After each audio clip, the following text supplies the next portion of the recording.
এখন আসেন, আপনারা বলতে পারবেন হুজুর তাইলে যারা নাভির নিচে হাত বাঁধে তাদের হাদিস কই আছে? না, চলুন আমরা একটু দেখি বুখারী শরীফ থেকে। বুখারী শরীফ মেইন কিতাব, খণ্ড নম্বর 1, পৃষ্ঠা নম্বর 159। বুখারী শরীফ মেইন কিতাবের 1 নম্বর খণ্ডের 159 পৃষ্ঠা। এটা হলো মেইন কিতাব থেকে আমি দেখাচ্ছি। আমার কথা তো রেকর্ড হচ্ছে না? কারো যদি এর কোনো জবাব থাকে উনি দেবেন নাকি বলেন? বুখারী শরীফের প্রথম খণ্ড 159 নম্বর পৃষ্ঠা।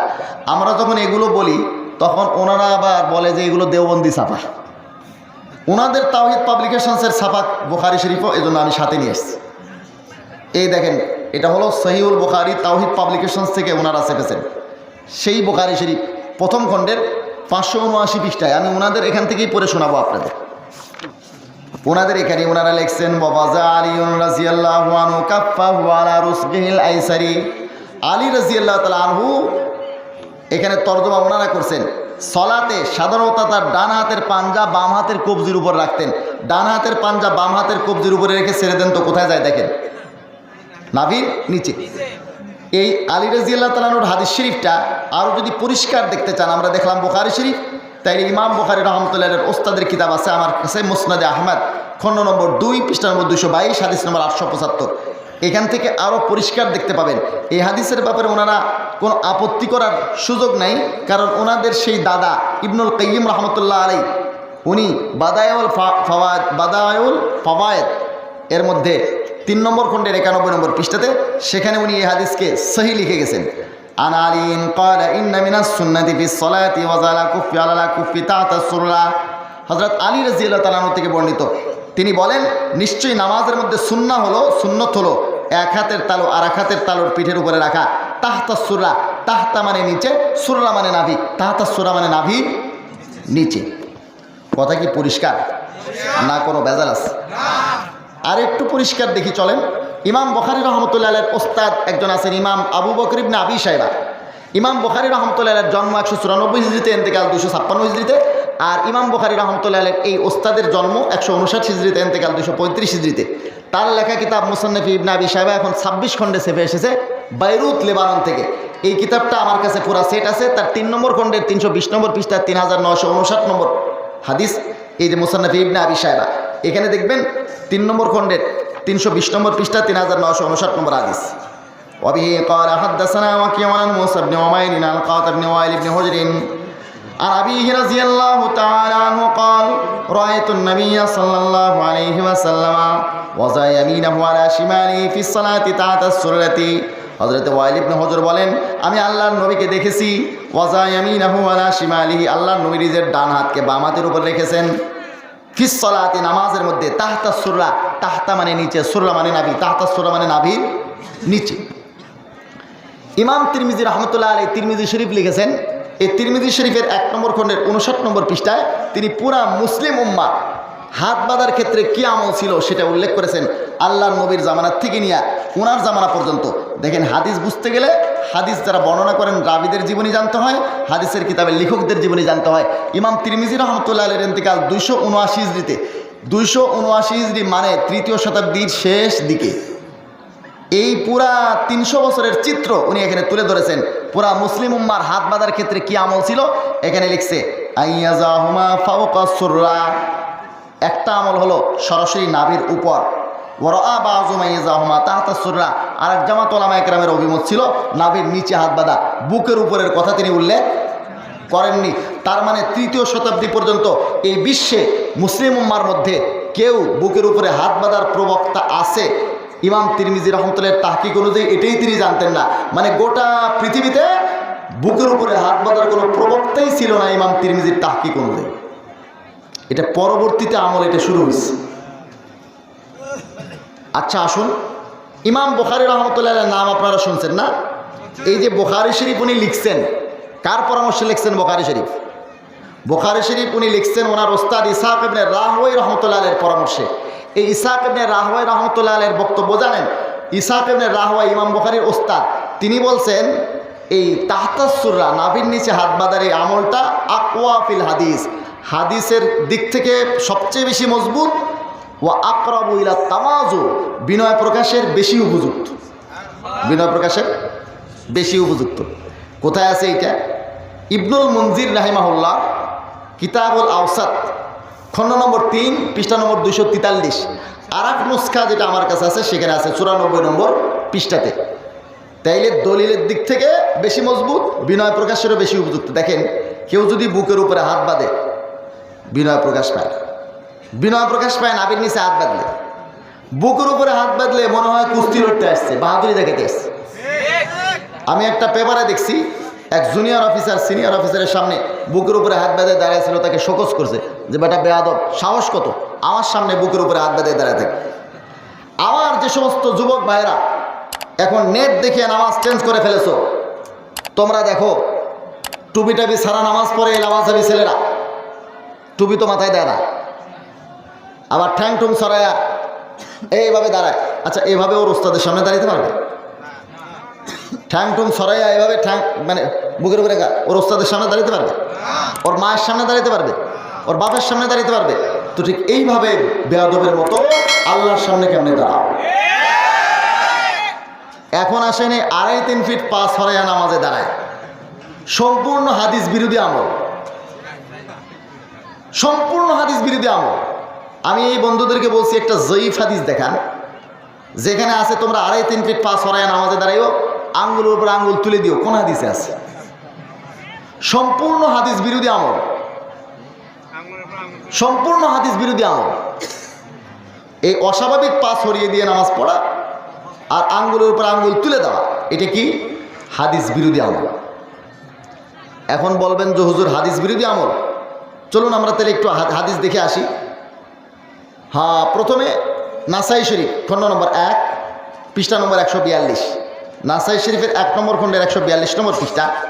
এখানে দেখেন, নাসাই শরীফ 1 নম্বর খণ্ডের 142 নম্বর পৃষ্ঠাতে এইখানে হাদিস আছে হযরত আব্দুল্লাহ বিন মাসউদ থেকে। আন আব্দুল্লাহ আন্নাহু রাআ রাজুলান ইউসাল্লি ক্বাদ সাফফা বাইনা কাদামাইহি ফাকালা আখতা সুন্নাহ। উনি দেখলেন একজন 2 পা সরায় নামাজ পড়তেছে, বললেন সে সুন্নত তরিকার খেলাফ করছে, সুন্নত তরিকার খেলাফ করছে। আর একটা হাদিস মুসান্নাফ ইবনে আবি শায়বা ইমাম বুখারী রাহমাতুল্লাহ ওস্তাদের লেখা কিতাব, এই কিতাবের 5 নম্বর খণ্ডের 47 নম্বর পৃষ্ঠা 7136 নম্বর হাদিস, 7136 নম্বর হাদিস। এখানে দেখেন কি উল্লেখ আছে, পা সরাইয়া যে তারা নামাজ পড়ে এটা হাদিস বিরোধী আমল।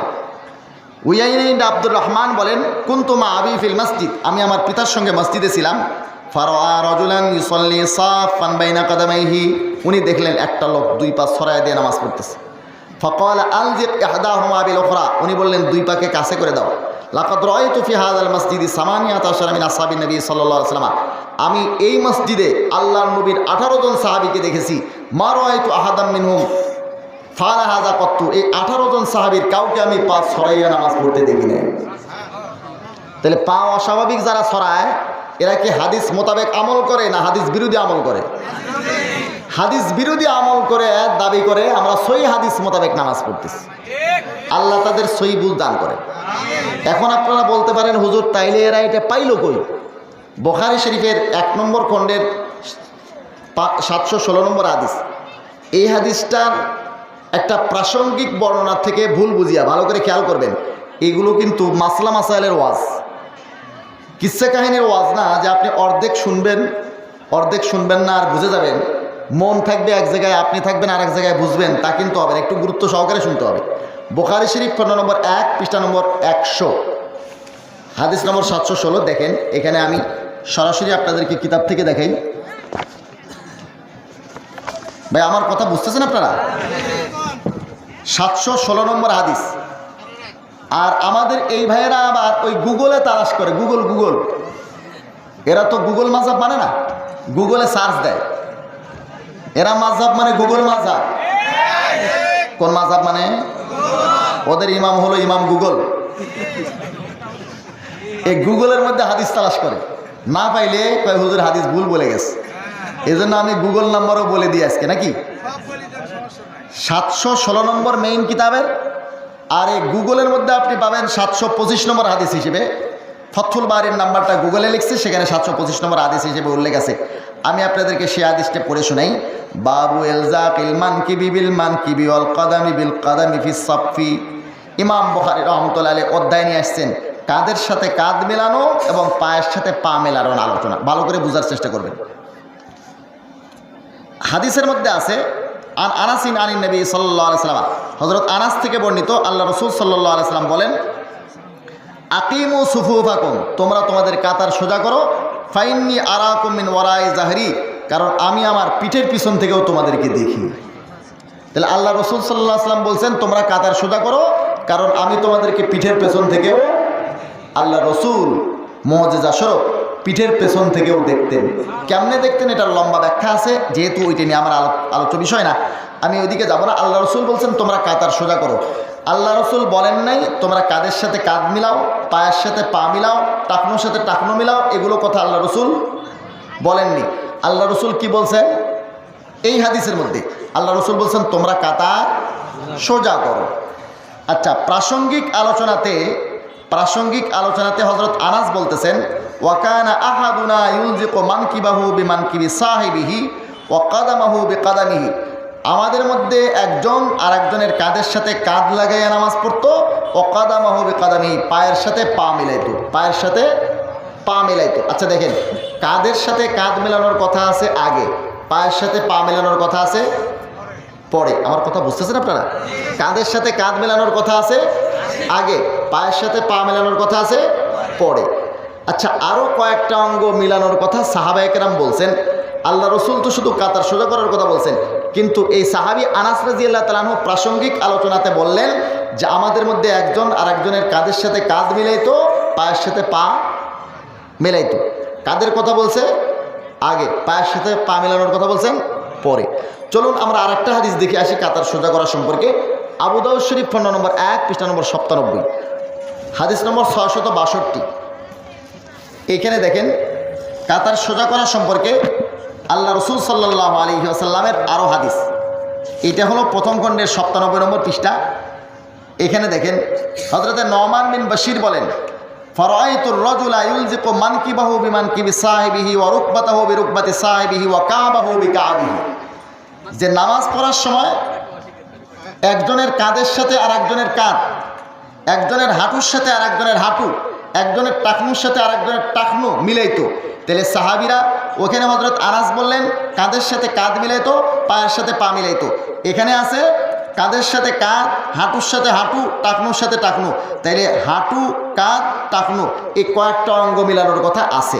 আচ্ছা, সাহাবায়ে কেরাম বলছেন আমরা এভাবে কাতার সোজা করতাম যে কাঁধের সাথে কাঁধ মিলাইতাম, পায়ের সাথে পা মিলাইতাম, টাকনুর সাথে টাকনু মিলাইতাম। এইভাবে কাতার সোজা করা এটা কি সম্ভব? আমরা একটু প্র্যাকটিক্যাল করে দেখি।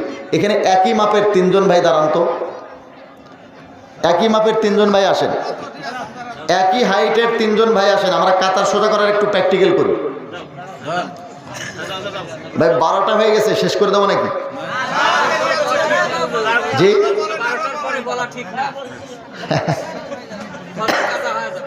আচ্ছা, তাইলে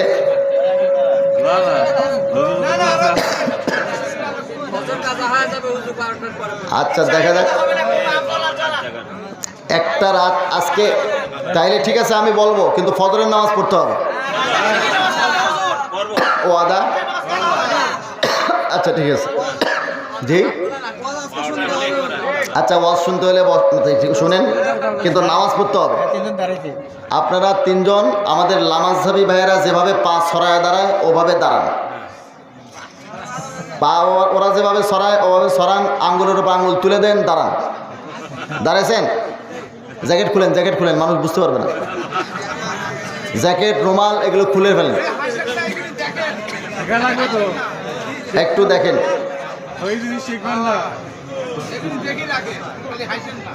খুলছেন? হ্যাঁ, এবারে আমরা কাতার সোজা করা শুরু করব। বুখারী শরীফের হাদিস মোতাবেক, বুখারী শরীফে হযরত আনাস বলছেন কাঁধের সাথে কাঁধ মিলাইতাম আমরা, দুদিকে কাঁধ মেলান, দুদিকে পা ওভাবে রেখে দুদিকে কাঁধ মেলান সম্ভব। এরপরে পায়ের সাথে পা মিলান, হাঁটুর সাথে হাঁটু মেলান, টাকনুর সাথে টাকনু মেলান, এইভাবে সম্ভব? তাহলে এইভাবে আমরা নামাজ পড়তে পারতেছি না। কিন্তু সাহাবায়ে কেরাম বলছেন যে আমরা এইভাবে নামাজ পড়তাম। তাইলে এখন আমরা পড়ছি বড় বিপদে, তাই না? একটু বসেন, আবার দাঁড়াতে হবে কিছুক্ষণ পর। এখন আমরা পড়ছি বড় মুসিবতে। সাহাবায়ে কেরাম বললেন আমরা এভাবে নামাজ পড়তাম, কিন্তু আমরা পাচ্ছি না। এই ভাই উনি বললেন যে 12টার পরে কথা বললে আমাদেরও কষ্ট, কালকে 2টা প্রোগ্রাম, দিনে একটা রাত্রে একটা, তো এখন কি করব, আবার ক্লাস আছে, তো এই জন্য কষ্ট আমাদের আরও বেশি। আপনারা যদি শুনতে চান তাহলে একটা ওয়াদা করতে হবে যে ফজরের নামাজ আপনারা পড়বেন, অন্যদিন পড়েন না পড়েন, আজকে পড়বেন।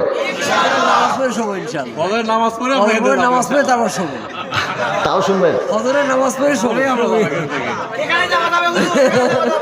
আচ্ছা ঠিক আছে, আপনাদের জজবা আল্লাহ তাআলা কবুল করেন। এই মাসলাটা ভালো করে বুঝেন, ভালো করে বুঝেন।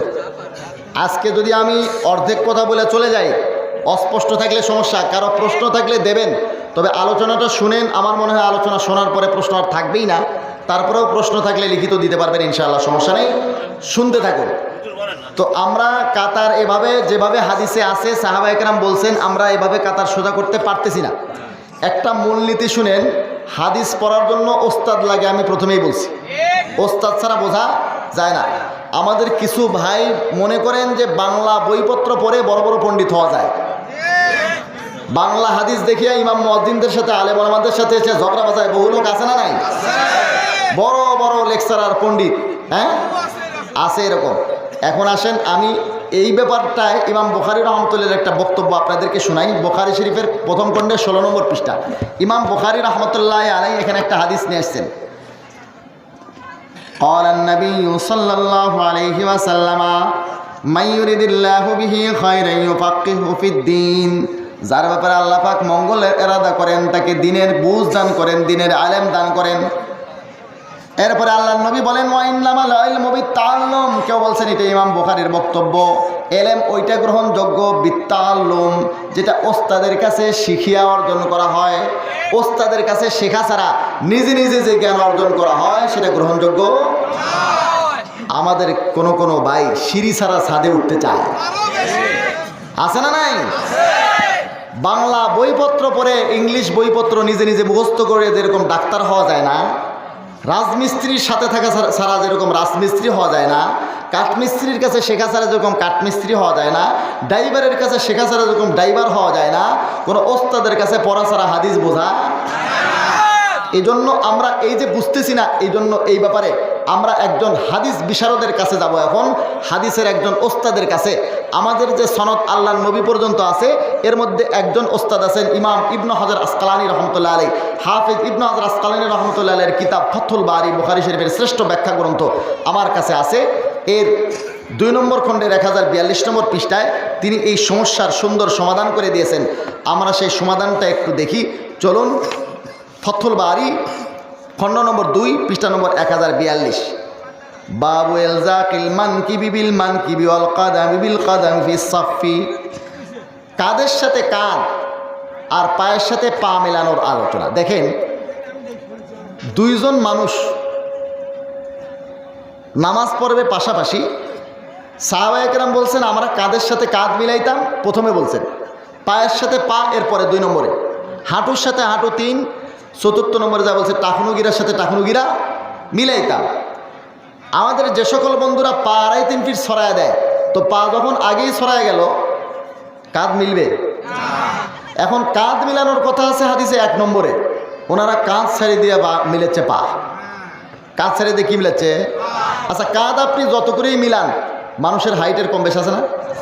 তো এখন আপনি যদি কাঁধ সত্যি সত্যি মিলাইতে চান তাইলে ওই আপনার যারা একটু খাটো তারা একটা টুল বা মোড়া নিয়ে নিয়ে মসজিদে ঘুরতে হবে।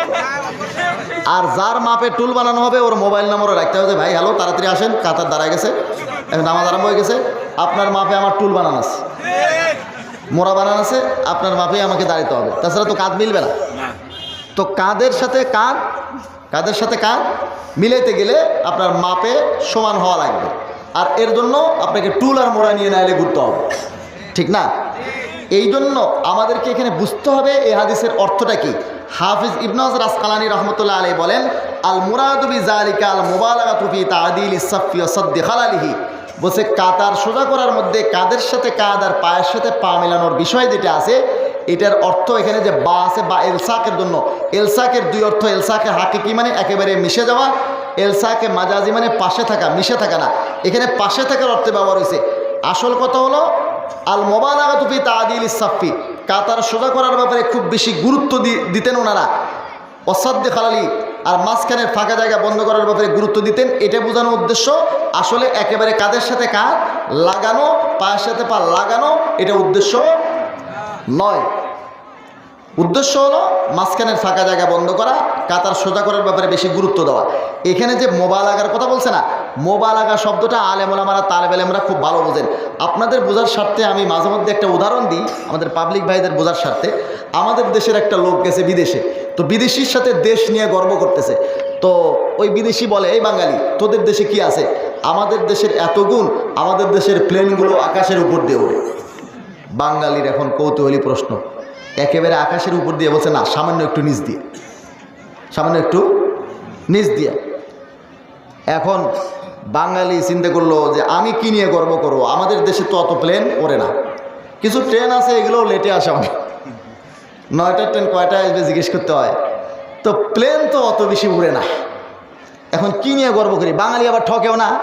এখন সে দাবি করে বসলো যে বিদেশি, আমাদের বাংলাদেশের গুণ তোমাদের দেশের চেয়ে বেশি, আমাদের দেশের লোকরা না নাক দিয়ে ভাত খায়। কই এই বাঙালি একেবারে নাক দিয়ে, ওরা তো অবাক হয়ে গেছে, নাক দিয়ে ভাত খায়। না না না, সামান্য একটু নিচ দিয়ে। এটাকে বলে মোবালাগা, একটু গুরুত্ব বোঝানোর জন্য একটু একটু গুরুত্ব দিয়া, একটু তাকিদ করে, একটু বাড়াইয়া বলা, এটাকে বলা হয় মোবালাগা। সাহাবায়ে কেরাম কাতার এত বেশি সোজা করতেন, মাঝখানের ফাঁকা জায়গা এত বেশি বন্ধ করতেন। ওনাদের বক্তব্য হলো যেন কাঁধের সাথে কাঁধ মিলে যেত, যেন পায়ের সাথে পা মিলে যেত, যেন টাকনুর সাথে টাকনু মিলে যেত, যেন হাঁটুর সাথে হাঁটু মিলে যেত, একেবারে মিলবে না, পাশে থাকবে। আমার কথা কি আমি বুঝাইতে পারছি ভাই? কাতার সোজা করার সঠিক পদ্ধতিটা কি? কাতার সোজা করার সঠিক পদ্ধতি হলো দুই মুসল্লির মাঝখানে কোনো ফাঁকা জায়গা থাকবে না, বাকি দুই মুসল্লির পায়ের মাঝখানে ফাঁকা জায়গা থাকবেই। এটা হাদিস থেকেই প্রমাণিত। আমি আপনাদেরকে সেটা দেখাই হাদিসের মধ্যে কি আছে। হাদিসের মধ্যে আবু দাউদ শরীফ খণ্ড নম্বর 1 পৃষ্ঠা নম্বর 96 আর হাদিস নম্বর 654, এই হাদিসের মধ্যে হযরতে আবু হুরায়রা থেকে বর্ণিত আছে। এখানে যা উল্লেখ আছে তার থেকে বোঝা যায় দুই মুসল্লির পায়ের মাঝখানে ফাঁকা থাকবেই, বাকি দুই মুসল্লির মাঝখানে ফাঁকা থাকবে না। চলুন আমরা হাদিস থেকে দেখে আসি। আপনারা আছেন তো? কাতার সোজা করার সঠিক পদ্ধতি আমি দেখাবো ইনশাআল্লাহ। 96 নম্বর পৃষ্ঠা আবু দাউদ শরীফ প্রথম খণ্ড হাদিস নম্বর 654। হযরতে আবু হুরায়রা বলেন, আল্লাহ রসুল বলেন, ইদা সাল্লা আহাদুকুম, যখন তোমাদের মধ্যে কেউ নামাজ পড়ে, ফালা ইয়াজানা আলাইহি আন ইয়ামিনিহি, তখন যেন স্যান্ডেল দুটোকে খুলিয়া ডান দিকে না রাখে, ওয়ালা আন ইয়াসারিহি, বাম দিকেও যেন না রাখে, ফাতাকুনা আন ইয়ামিনি গায়রিহি, বাম দিকে রাখলে আরেকজনের ডানে হবে, ডানের ফেরেশতার সম্মানে নিজেও ডানে রাখবে না, আরেকজনের বামে রাখবে না, যে নিজের বামে রাখলে আরেকজনের ডানে হবে। তো ডাইনেও রাখবে না, বামেও রাখবে না, স্যান্ডেল কোথায় রাখবে? তো বলছে ইল্লা আল্লাহ ইয়াকুনা আন ইয়াসারি আহাদুন, বামে কেউ না থাকলে বামে, আর না হলে ওয়াল ইয়াজাহুমা বাইনা রিজলাইহি, দুই পায়ের মাঝখানে রাখবে। দেখেন একটা কথা আপনাদেরকে বলি, একটা অন্ধ মানুষ বাজারে যাচ্ছে, দুই চোখে কিছুই দেখে না, তাকে যদি কেউ বলে এই অন্ধ তুই তো দুই চোখে কিছু দেখিস না, কোনো বেগানা নারীর দিকে তাকাবি না, খবরদার। বেগানা নারীর দিকে তাকাইলে গুনাহ হবে, হারাম হবে। তাই এরকম কথা, কোনো দুই চোখ অন্ধ যে কিছুই দেখে না, এইরকম লোককে যে দেখতে পারে না, তাকে যদি এরকম কথা বলা হয়, তাইলে এটা হবে তার সাথে ইয়ের কি আর ফাজল। কথা ঠিক না? আল্লাহ রসুল বলছেন তোমরা যখন নামাজে দাঁড়াবা ডান দিকেও জুতা রাখবে না, বাম দিকেও রাখবে না। বোঝার চেষ্টা করেন, যদি আল্লাহ রসুল কাতার সোজা করার সুন্নত তরিকা এটাই শিখাইতেন যে দুই মুসল্লির পায়ের সাথে পা লাগে যাবে, তাইলে তো ওখানে জুতা রাখার জায়গাই থাকবে না। তারপরেও আল্লাহ রসুল জুতা রাখতে নিষেধ করাটা এর কি হবে না? ফাজলাম হবে না? যে জুতা রাখার জায়গা নেই তারপরে আল্লাহ রসুল রাখতে মানা করতেছেন। এর মানে হলো দুই মুসল্লির পায়ের মাঝখানে জুতা রাখার জায়গা থাকবে কিন্তু রাখা যাবে না, জুতা রাখার জায়গা থাকবে কিন্তু রাখা যাবে না। কাজেই দুই মুসল্লির পায়ের মাঝখানে ফাঁকা থাকবে, ফাঁকা থাকবে না দুই মুসল্লির মাঝখানে। ইবনে হাজার আসকালানী রাহমাতুল্লাহি আলাইহি ফাথুল বারী 2 নম্বর খণ্ডে 1042 নম্বর পৃষ্ঠায় বলেন কাতার সোজা করার জন্য সবচেয়ে জামে হাদিস হলো আব্দুল্লাহ বিন ওমরের হাদিস, যেটা আবু দাউদ শরীফের 777 নম্বর হাদিস, কি বলে 666 নম্বর হাদিসে 666 নম্বর হাদিস হিসেবে প্রথম খণ্ডের 97 নম্বর পৃষ্ঠায় উল্লেখ আছে। আমি সেই হাদিসটা আপনাদেরকে শোনাই। এখানে 3টে নির্দেশ আছে। আকিমুস সুফু, কাতার সোজা করো। ভাই দাঁড়ান একটু, আবার এই 3 জন কাতার সোজা করো। ওয়াহাযু বাইনাল মানাকিব, কাঁধের সাথে কাঁধ সমান্তরালে রাখো। আর অসুদ্দুল খালালা, মাঝখানের ফাঁকা জায়গা বন্ধ করো। 3টা কাজ। পায়ের সাথে পা লাগানোর কোনো দরকার নাই। আপনি এখানে আছে যে তোমরা কাতার সোজা করো, সুদ্দুল খালালা, ফাঁকা জায়গা বন্ধ করো। আর হলো হাজু বাইনাল মানাকিব, কাঁধের সাথে কাঁধ সমান্তরালে রাখবে, একই লাইনে রাখবে। এর মানে এই না যে লাগানোর কথা নেই। ওইভাবে যদি মিলাইতে চান ছোট বড় তো মিলবে না। এজন্য আল্লাহ রসুল বলছেন এক বরাবর রাখতে, এক বরাবর রাখবে, মাঝখানে ফাঁকা জায়গা থাকবে না। ব্যাস এটা হলো কাতার সোজা করার নিয়ম। 2 মুসল্লির পায়ের মাঝখানে ফাঁকা থাকবে, 2 মুসল্লির পায়ের মাঝখানে ফাঁকা থাকবে, কিন্তু 2 মুসল্লির মাঝখানে ফাঁকা থাকবে না। বসেন। আমাদের কিছু বন্ধুরা মনে করেন যে শয়তান যায় পায়ের মাঝখান দিয়ে, এই জন্য পায়ের সাথে পা লাগাও। আচ্ছা, তাইলে ওনারা একজনই যখন অস্বাভাবিক পা ফাঁকা করে দিচ্ছে, তো ওনার 2 পায়ের মাঝখানে দিয়ে কয়েকটা শয়তান একসাথে যেতে দেবে, তখন কি করবে? আসলে পায়ের মাঝখান দিয়ে না, হাঁটুর সাথে হাঁটু, এগুলো লাগানোটা মোবালাগাতার বলা হয়েছে, লাগবে না, পাশে থাকবে। আচ্ছা, হাঁটুর সাথে হাঁটু লাগানোর পদ্ধতি সামনাসামনি না হলে কি লাগবে? হাঁটুর সাথে হাঁটু লাগাতে গেলে সামনাসামনি হতে হবে। এগুলো আসলে শব্দের অর্থ উদ্দেশ্য না। উদ্দেশ্য হলো 2 মুসল্লির মাঝখানে ফাঁকা জায়গা থাকবে না। আমি কথা বুঝাইতে পারছি আপনাদের? আর 2.5-3 ফিট পা ছড়ায় যারা নামাজে দাঁড়ায়, আঙ্গুলের উপর আঙ্গুল তুলে দেয়, এটা সম্পূর্ণ হাদিস বিরোধী। আল্লাহ বাচ্চাদের সহিহ বলতেন। আর একটা মাসলা নিয়ে তারা রীতিমতো ফেতনা করতেছে। সমস্যা হাত রফুল ইয়াদাইন, একটু নামেন রফুল ইয়াদাইন বলুন। এখন কথা হচ্ছে যে ইমামের পিছনে মুক্তাদি যদি আলহামদুলিল্লাহ না পড়ে নামাজ হবে নাকি হবে না? আমাদের কিছু বন্ধুরা বলেন নামাজ হবে না। আমি যেহেতু মাসলা আপনারা বেশি শুনতে যাচ্ছেন, তাইলে দলিল বেশি দরকার, একটু সংক্ষেপ বলতে হবে। ইমামের পিছনে মুক্তাদি আলহামদুলিল্লাহ না পড়লে নামাজ হবে নাকি হবে না? আমি আপনাদেরকে একটা কথা জিজ্ঞাসা করি, মুসলমানদের 1 নম্বর দলিল কি? কোরআন না হাদিস? কোরআন না হাদিস? আমাদের কিছু ভাইরা হাদিসের এত স্লোগান দেন যে কোরআনটা যেন তাদের জন্য কিছুই না, শুধু হাদিসের কথা বলে। কথা ঠিক না? আসলে আমরা সহিহ হাদিস মোতাবেক নামাজ পড়ি, সহিহ হাদিস মোতাবেক নামাজ পড়ি, কোরআনটা বাদ। মুসলমানদের 1 নম্বর দলিল হলো কোরআন। কোরআনে কারীমের সূরাতুল আরাফ 204 নম্বর আয়াতে আল্লাহ রাব্বুল আলামিন বলেন, ওয়া ইযা কুরিআল কুরআনু ফাসতামিউ লাহু ওয়া আনসিতু লাআল্লাকুম তুরহামুন। আর যখন কোরআন পড়া হয় তখন তোমরা মনোযোগ দিয়ে শ্রবণ করো এবং চুপ থাকো, তাই আশা করা যায় তোমাদের উপরে আল্লাহ তাআলা রহমত নাযিল হবে। আলহামদুলিল্লাহ কি কোরআন নাকি কোরআন না? আল্লাহ তাআলা বলেন যখন কোরআন পড়া হয় মনোযোগ দিয়ে শ্রবণ করবা এবং চুপ থাকবা। কয়টা আদেশ? 2টা। কারণ সব নামাজে কেরাত একরকম হয় না, কিছু নামাজে কেরাত হয় সরবে, শোনা যায় তো ফাসতামিউ, মনোযোগ দিয়ে শোনো। কিছু নামাজে কেরাত হয় নীরবে, শোনা যায় না, চুপ থাকাও কি যায় না?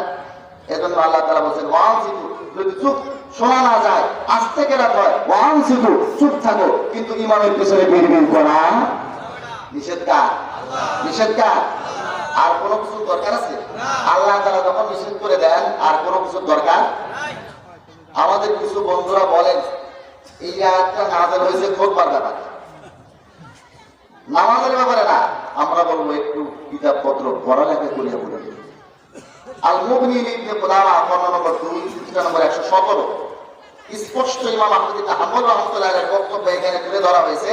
তিনি বলেছেন আল মুগনির 117 নম্বর পৃষ্ঠার 2 খণ্ডের, আজমা আন-নাস আলা আন্না হাযিহিল আয়াত ফিস সালাত, এই আয়াতটা নামাজের ক্ষেত্রে নাযিল হয়েছে, এই ব্যাপারে উম্মতের সমস্ত উলামায়ে কেরাম একমত।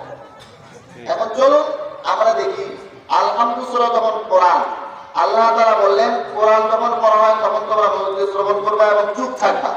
তো আমাদের এক বন্ধু যখন দেখলেন, এক লামাসাবি বন্ধু, যে আর তো পারা গেল না, আল্লাহ তাআলা নিজেই তো ইমামের পিছনে দিয়ে করতে মানা করে দিলেন। এখন উনি একটা বই লিখছেন জাল হাদিসের কবরে রাসূলের সালাত। শেখ মুজাফফর বিন মুহসিন হাফিজাহুল্লাহ তাআলা জাল হাদিসের কবলে রাসূলের সালাত করিয়া উনি বুঝাচ্ছেন উনি যেভাবে নামাজ পড়েন এটাই ঠিক আর বাকি সব জাল। নাউযুবিল্লাহ বলবেন না। এই বইয়ের মধ্যে নামের থেকে ভিতরে জালিয়াতিতে পূর্ণ করে রেখেছেন। জালিয়াতিতে ভর্তি সমস্ত বই আপনারা বুঝবেন না এর মধ্যে কি জালিয়াতি আছে, ওলামায়ে কেরাম বুঝেন। তো এই বইগুলো পড়ে আমাদের ছেলেপেলে পথভ্রষ্ট হচ্ছে, গোমরাহ হচ্ছে। এই বইগুলোর মধ্যে আমি একটা জিনিস আপনাকে দেখাই, একটা জায়গা থেকে আমার এই বন্ধুটি 241 নম্বর পৃষ্ঠায় লিখছেন, দেখেন 241 নম্বর পৃষ্ঠা। এখানে লিখছেন সুতরাং সূরা ফাতিহা ও কোরআন পৃথক বিষয়, মানে আলহামদুলিল্লাহ সূরা আর কোরআন দুটো আলাদা। আলহামদুলিল্লাহ সূরাটা কোরআন থেকে পার। এরপরে যুক্তি দেখাইছেন যেমন ভূমিকা মূল গ্রন্থ থেকে পৃথক, এটি কোরআনের ভূমিকা। ভূমিকা যেমন একটি গ্রন্থের অধ্যায় হতে পারে কিন্তু মূল অংশের অন্তর্ভুক্ত হতে পারে না, তেমনি সূরা ফাতিহা কোরআনের ভূমিকা আর ফাতিহা অর্থ ভূমিকা, অতএব কিরাত বলতে সূরা ফাতিহা নয়। উনি যুক্তি দেখাইছেন যে ফাতিহা অর্থ ভূমিকা, তো ভূমিকা তো মূল গ্রন্থের অন্তর্ভুক্ত হয় না, এই জন্য এটা পাঠ কোরআন। নাউযুবিল্লাহ মিন যালিক। আমার এই বন্ধুটি মনে করেছেন যে কোরআন শরীফ বোধহয় শরৎচন্দ্র, বঙ্কিমচন্দ্র আর রবীন্দ্রনাথ ঠাকুরের উপন্যাসের তো ভূমিকা অন্তর্ভুক্ত হয় না, তো কোরআন শরীফের ফাতিহা হলো ভূমিকা, ফাতিহা কোরআনের অন্তর্ভুক্ত হবে না। নাউযুবিল্লাহ বলবেন না। আমাদের এই বন্ধুটিকে আমি কি একটু বিনয়ের সাথে আরোপ করতে পারি না যে আপনারা তো দাবি করেন আপনারা হাদিস মানেন, তাইলে সর্বাগ্রে আপনার রাসূলের হাদিস দেখা উচিত ছিল। বুখারী শরীফের খণ্ড নম্বর 2 পৃষ্ঠা নম্বর 642, হাদিস নম্বর 4289। এখানে আল্লাহ রাসূল সাল্লাল্লাহু আলাইহি ওয়াসাল্লাম নিজে বলে গেছেন সূরা ফাতিহাকে কোরআন। চলুন আমরা দেখি বুখারী শরীফে, বুখারী শরীফের দ্বিতীয় খণ্ড 642 নম্বর পৃষ্ঠা, হাদিস নম্বর 4289। আবার ওই যে ওনারা ওই গুগল দেখে না, গুগলের নাম্বারটা শুনেন, গুগলের নাম্বার আছে 4474 নম্বর, গুগলে পাবেন 4474 হিসেবে। আবার না পাইলে বলি না যে ওখানে হাদিস নাই। আমি মেইন কিতাব থেকে বলি 4474 নম্বর, আপনি ফতহুল বারীর নাম্বার যেটা আছে সেটা ওখানে গুগলে দেওয়া আছে, ওখানে পাবেন। আর মেইন কিতাব আছে 4289 নম্বর হাদিস হিসেবে। হযরত আবু সাঈদ ইবনে মুআল্লাকে আল্লাহ রাসূল বলেন আলহামদুলিল্লাহি রাব্বিল আলামিন ইয়া সাওয়াল মাসানি ওয়াল কোরআনুল আযীম।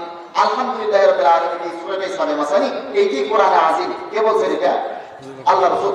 আল্লাহ রাসূল বলেন সূরা ফাতিহা কোরআন, আর আমাদের কিছু বন্ধুরা বলেন কোরআন নয়। আপনি কার কথা বিশ্বাস করেন? আল্লাহ রাসূলের কথা। আমি বলি আপনি মাযহাব না মানলে না মানেন সেটা আপনার ব্যাপার, তবে কোরআনের একটা অংশকে অস্বীকার করে ঈমান হারা হইেন না। আলহামদুলিল্লাহ কোরআনের অংশ, এরা এখন এটাকে কোরআন থেকে বাদ দিচ্ছে। বাদ দিচ্ছে কি করে, কি কারণে?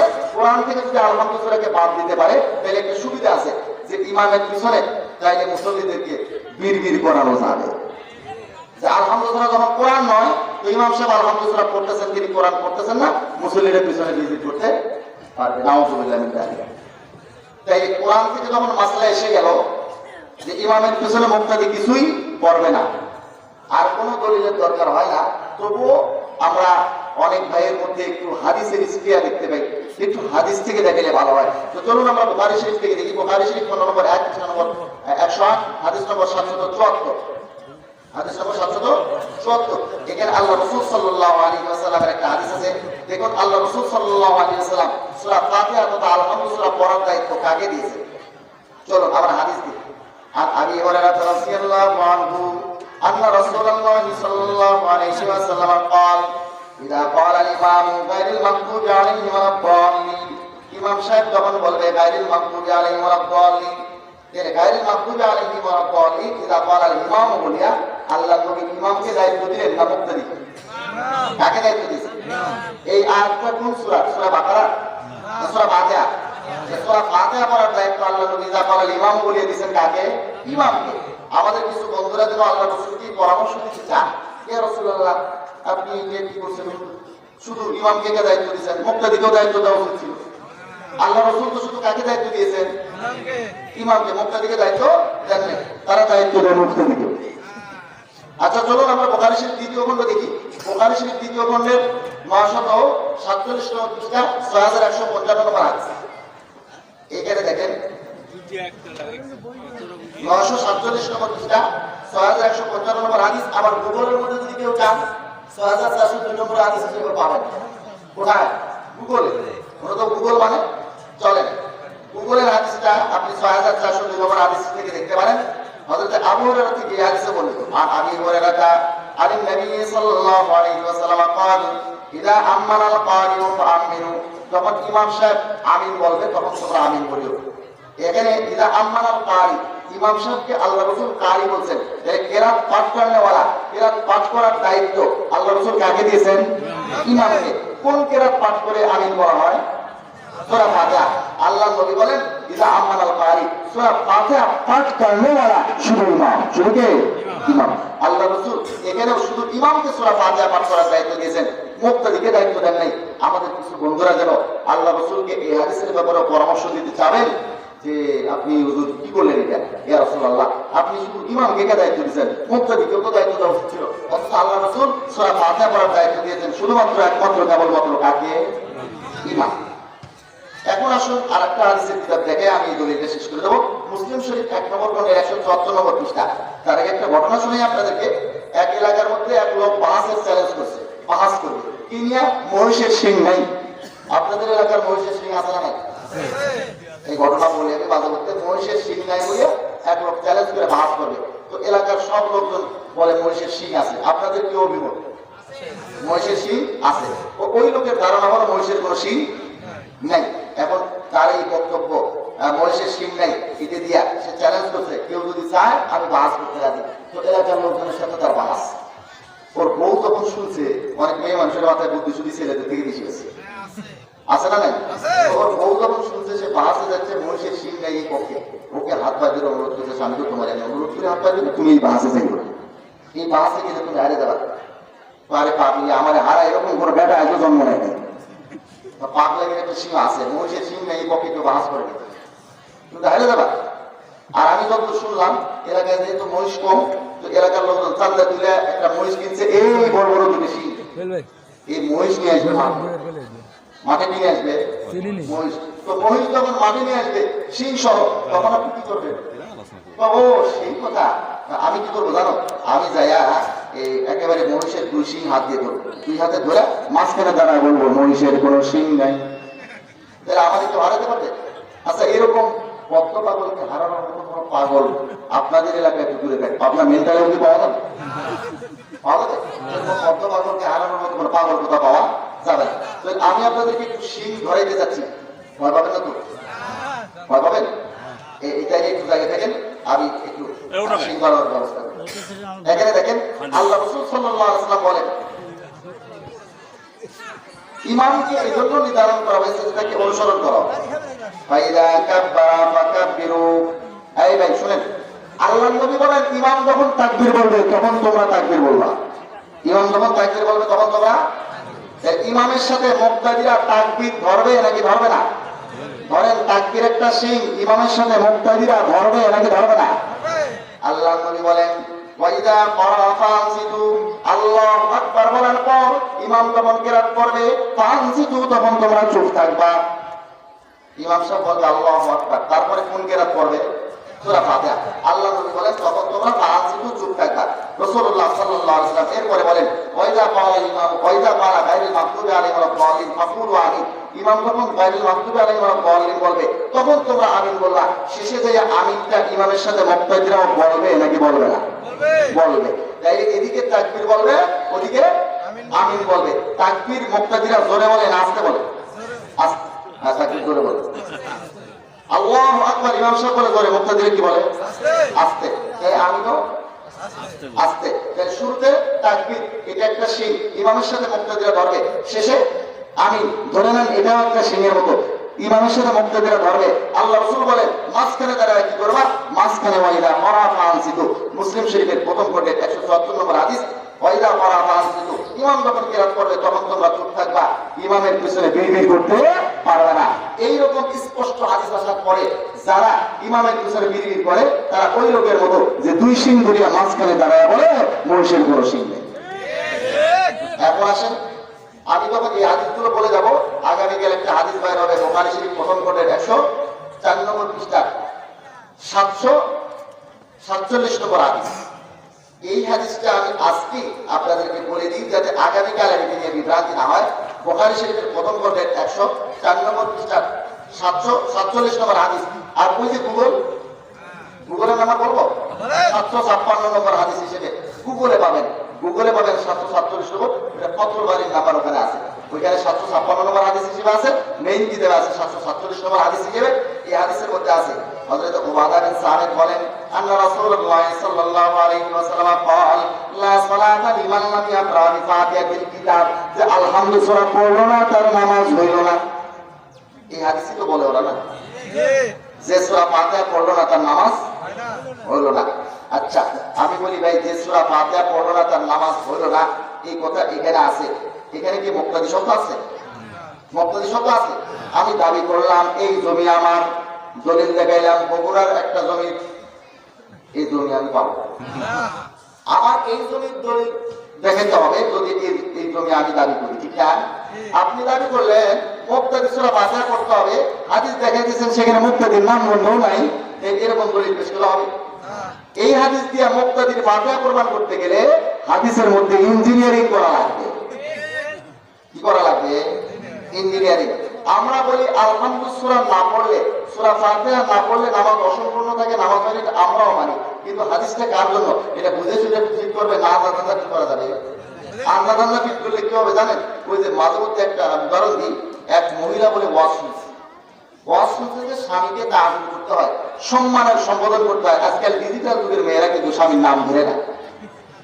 আল্লাহ রাসূল বলেন, লাউ কুনতু আমুরু আহাদান আন ইয়াসজুদা লি আহাদিন লা আমারতুল মারআতা আন তাসজুদা লি যাওজিহা। আমি এই দুনিয়াতে কোনো মানুষকে মানুষের জন্য সিজদা করার অনুমতি দিলে নারীদেরকে আদেশ করতাম তারা যেন নিজের স্বামীকে সিজদা করে। আছে না নাই? আছে। স্বামীর সম্মান অনেক বেশি। আল্লাহ নবী সাল্লাল্লাহু আলাইহি ওয়াসাল্লাম বলেন, যেটা মুসনাদ আহমদে হযরত আব্দুর রহমান ইবনে আউফ থেকে বর্ণিত আছে, সাইয়্যিদনা হযরত আবু হুরায়রা থেকে বর্ণিত আছে, নারীদের 4টে কাজের কথা, যেটা অনেক সময় বক্তারা ওয়াজ করে আপনারা শুনেন। নারীরা যদি 4টে কাজ করতে পারে জান্নাতের 8 দরজা তাদের জন্য একসাথে খুলে দেওয়া হবে, তাদের সম্মান হবে। সুবহানাল্লাহ। কয়টা কাজ? 4টা কাজ। কয়টা কাজ? 4টা। এক নম্বর হলো ইদা সাল্লাতিল মারআতু খামসা, নারীরা 5 ওয়াক্ত নামাজ ঠিক করে। কয় ওয়াক্ত নামাজ? 5 ওয়াক্ত নামাজ।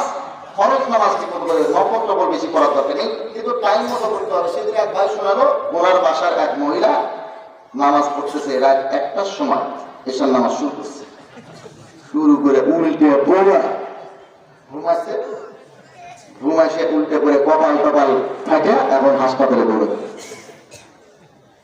নামাজ টাইম মতো করতে হবে, 5 ওয়াক্ত নামাজ ফরজ, নফল বেশি করার দরকার নেই। আর ওয়াসাম আস-সালা, আর একটা হলো রমজান মাসের রোজা, ফরজ রোজা ঠিক মতো রাখে। আর একটা কি? ওয়াহসানাত ফরজা, নিজের সতীত্বকে আবাদত করবে। কি আবাদত করবে? সতীত্বকে আবাদত করবে, নিজের ইজ্জত সম্মানকে আবাদত করবে। গোপনে গোপনে স্বামীর অবর্তমানে অন্য কোনো কারোর সাথে সম্পর্ক রাখা যাবে না, কারোর সাথে কথা বলা যাবে না। এখন তো নারীদের অবস্থা এত কঠিন অবস্থা, শেষ পুরুষরা। আমাদের সরকার ইফতিজিং এর আইন করছে, ইফতিজিং এর আইন বড় ভালো আইন হচ্ছে না? ইফতিজিং এর আইন খুব ভালো, ছেলেরা মায়ের জাতি মেয়েদেরকে ডিস্টার্ব কেন করে? কিন্তু এই যে 100 আইন শুধু নারীদের দিকে খেয়াল করা হয়েছে, ছেলেদের ব্যাপারে কোনো খেয়াল করা। আল্লাহ তাআলা পুরুষদেরকেও যেরকম আইনের আওতায় আনছেন, কুল্লিল মুমিনিন ইয়াগুদ্দু মিন আবসারিহিম, হে নবী আপনি আপনার উম্মতের পুরুষদেরকে বলে দিন তারা যেন দৃষ্টি শক্তিগুলো নিম্নগামী করে রাখে, ওয়াহফাযু ফুরুজাহুম, নিজেদের লজ্জাস্থানকে যেন হেফাজত করে। ঠিক তদ্রুপ নারীদেরকেও বলছেন, কুল্লিল মুমিনাতি ইয়াগুদ্দুনা মিন আবসারিহিন্না ওয়াহফাযনা ফুরুজাহুন্না, হে নবী আপনি আপনার উম্মতের নারীদেরকে বলে দেন তারা যেন দৃষ্টি শক্তিগুলো নিম্নগামী করে রাখে, ওয়াহফাযনা ফুরুজাহুন্না, নিজেদের লজ্জাস্থানকে যেন হেফাজত করে। নারীদের ব্যাপারে আইন আছে না নাই? আমাদের দেশে নারীদের ব্যাপারে কোনো আইন নেই। নারীরা বেপরদা চলবে, কোনো অসুবিধা নেই, উলঙ্গ অর্ধলঙ্গ হয়ে চলবে, কোনো সমস্যা নাই। নারী এগুলোকে বলতেছে তারা নারী স্বাধীনতা। এক শ্রেণীর সুশীল নামের কুশীল, এরা নামছে এদের নারী স্বাধীনতার পক্ষে। শিয়ালে মুরগির স্বাধীনতা চায়, কেন চায় জানেন? যদি কায়স্থ থেকে মুরগি একটু স্বাধীনতা পায়, শিয়ালের লাভ না ক্ষতি? শিয়ালের লাভ। তো আমাদের দেশের এক শ্রেণীর নাস্তিক মুরতাদরা আছে, তারা নারী স্বাধীনতার নামে নারীদেরকে উলঙ্গ বানাইতে চায়। মুসলমান ভাইয়েরা আমার, সতর্ক থাকতে হবে। নারীদের ব্যাপারেও আইন করতে হবে, যেরকম ছেলেদের ব্যাপারে আইন করা হয়েছে। নারীরা বেপরদা চলতে পারবে না। ৯০% লোক যেখানে মুসলমান সেখানে নারীরা বেপরদা চলবে, এটা হতে পারে? এখন নারীরা উলঙ্গ অর্ধলঙ্গ হয়ে চলবে আর ছেলেরা রাস্তাঘাটে নকল নামাজে নিয়োগ করে আসবে, সেটা হবে। আপনি বিড়ালের সামনে শুটকি মাছ দিয়ে রাখবেন আর ওর সামনে ১০ নম্বর সিগন্যাল জারি করবেন, এই বিড়াল খবরদার এদিকে টাকা দিও না, ওর খাই ওষুধ না। কাজে দুটো দিকে আইন করতে হবে। নারীরা পর্দার হুকুম মেনে চলতে হবে, নিজেদের ইজ্জত সম্ভ্রমকে হেফাজত করতে হবে। তাদের এই ধরনের উল্টা পাল্টা চলার কারণে ছেলেদের মন মস্তিষ্ক সবকিছু আজকে নষ্ট হয়ে যাচ্ছে। এজন্য নারীদের দেখেন কোরআনের আয়াতগুলো আমরা একটু খেয়াল করি। আল্লাহ তাআলা জিনার ক্ষেত্রে নারীদেরকে দোষ দিয়েছেন বেশি। আয-যানিয়াতু ওয়াজ-যানি, যানিয়া মেয়েদের কথা উল্লেখ করছেন আগে। মেয়েদের ইজ্জত সম্মানকে হেফাজত করতে হবে, এটা হলো ৩ নম্বর কাজ। আর ৪ নম্বর হলো নিজের স্বামীর আনুগত্য করবে বৈধ ব্যাপারে। আবার অনেক জায়গায় আছে মেয়েরা পর্দা চলতে চায়, স্বামীরা এই বেটা বেহুদা সে করে কি, সেদিন এক বোন অভিযোগ করছে, আমি তো চলতে চাই, পর্দার হুকুম মেনে চলতে চাই, আমার স্বামী বলে আমার বন্ধু বান্ধব আসে তাদের সামনে যদি তুমি একটু নাস্তা দিতে না যাও, একটু খারাপ পরিবেশন না করবো, আমার কি স্ট্যাটাস বজায় থাকে। স্ট্যাটাস বজায় রাখার জন্য স্ত্রীকে বেপর্দা যারা চলে এরা দায়ুস, দায়ুসদের জন্য জান্নাত হারাম। কাজে এই ধরনের ক্ষেত্রে নারীরা স্বামীর আনুগত্য করবে না, স্বামীর আনুগত্য করবে বৈধ ব্যাপারে। আমার কথাকে একটু বুঝাইতে পারছি ভাই? চলুন আমি যে মাসলাটি নিয়ে আলোচনা করতেছিলাম, এক হুজুর ওয়াজ করছে স্বামীকে ইজ্জতের সম্বোধন করতে হয়, সম্মান করে রাখতে হয়, সম্মানের সম্বোধন করতে হয়। এক নারী একেবারে বলে শেষ হুজুর বলছেন স্বামীকে ইজ্জতের সম্বোধন করতে হয়।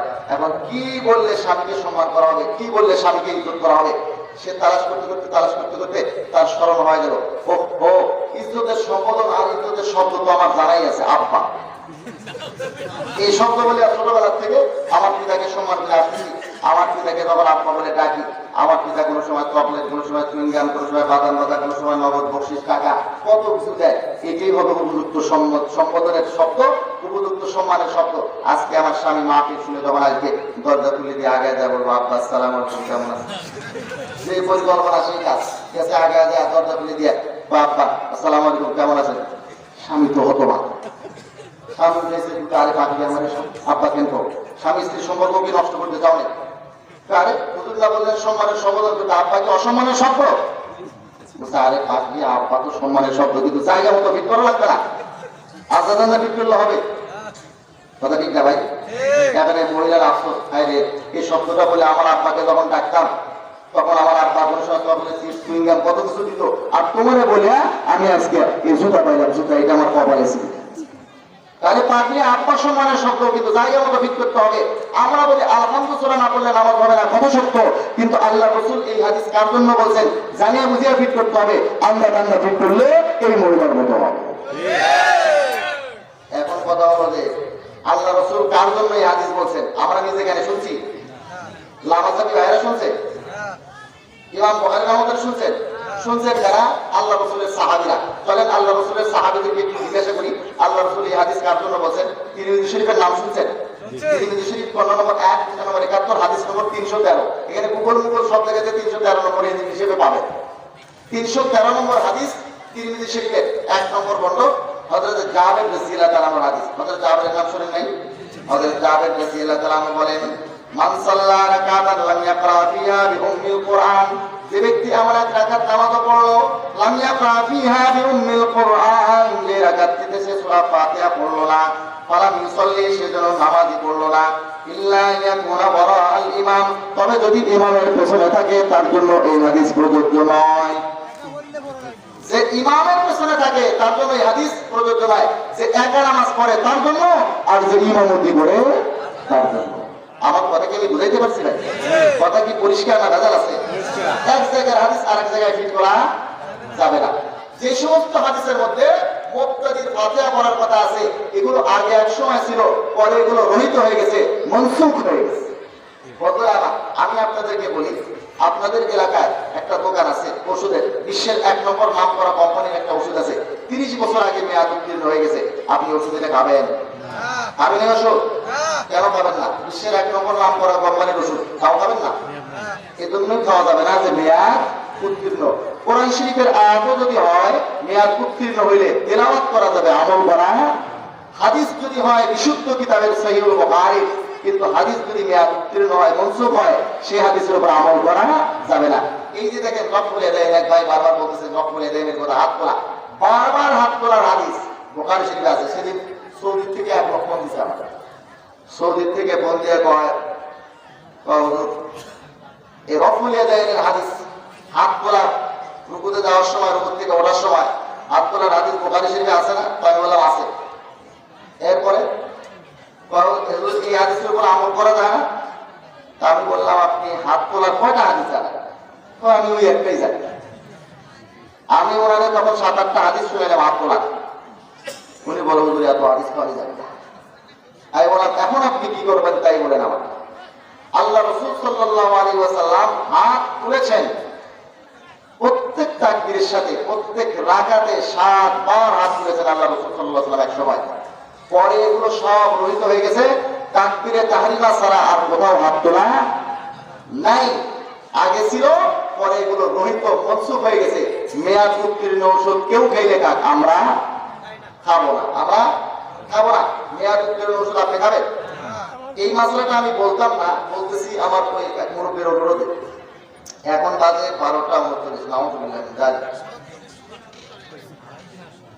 রফুল ইয়াদাইন, বারবার হাত তোলা, এই যে মাসলাটা আছে আমি আপনাদেরকে বলি। বুখারী শরীফ 1 নম্বর খণ্ডের 114 নম্বর পৃষ্ঠার 828 নম্বর হাদিস গুগলে পাবেন। আর মেইন কিতাবে তালাশ করলে আপনি 820 নম্বর হাদিস হিসেবে পাবেন। হযরত আবু হুমায়রা সাঈদী রাদিয়াল্লাহু তাআলার হাদিস। তিনি বলেন আমি আল্লাহ রাসূলের নামাজ তোমাদেরকে দেখাই। তো তিনি তখন বলেছেন, নামাজ দেখাইছেন, তো আমি এই যে আহফাদুকুম আনা কুনতু আহফাদুকুম লিসালাতি রাসূলিল্লাহ সাল্লাল্লাহু আলাইহি ওয়াসাল্লাম, আল্লাহ রাসূলের নামাজ আমার সবচেয়ে বেশি মুখস্থ আছে। তখন তিনি তাকবীরে তাহরিমার সময় হাত তুলেছেন, আর কোথাও হাত উঠান নাই। শুধু তাকবীরে তাহরিমার সময় হাত তুলছেন, আর কোথাও হাত উঠান নাই। তাই ওনার নামাজ হয়েছে না হয় নাই? তাকবীরে তাহরিমার সময় হাত তুলছে আর কোথাও হাত তুলেন, এটা বুখারী শরীফের হাদিস। চলুন আমার মুসলিম শরীফ দেখি। মুসলিম শরীফ খণ্ড নম্বর 1 পৃষ্ঠা নম্বর 181। আল্লাহ রাসূল সাল্লাল্লাহু আলাইহি ওয়াসাল্লাম এক সময় হাত তুলেছিলেন, কিন্তু পরে শুধু ছাড়েন নাই, বরং বারবার হাত তোলাকে আল্লাহ রাসূল ঘৃণা ভরে প্রত্যাখ্যান করেছেন। এটা হলো মুসলিম শরীফ 1 নম্বর খণ্ডের 181 নম্বর পৃষ্ঠা। আমি দেখাচ্ছি আপনাকে। এখানে আছে আল্লাহ রাসূল সাল্লাল্লাহু আলাইহি ওয়াসাল্লাম বলেন হযরত জাবির বিন সামরা থেকে, মালি আরাকুম রাফি আইদিকুম কান্নাহা আসহাবু খাইলিন শুমসিন, আমার কি হলো আমি তোমাদেরকে বারবার হাত তুলতে দেখি কেন? এগুলো যেন দুষ্ট ঘোড়ার লেজ। আল্লাহ রাসূল বলেন দুষ্ট ঘোড়ার লেজ, ঘৃণা করে প্রত্যাখ্যান করছেন। উসকুরু ফিস সালাত, নামাজের মধ্যে স্থির হয়ে যাও। আমার কিছু বন্ধুরা বলে এটা সালামের সময়কার হাত তোলা সম্পর্কে বলছেন।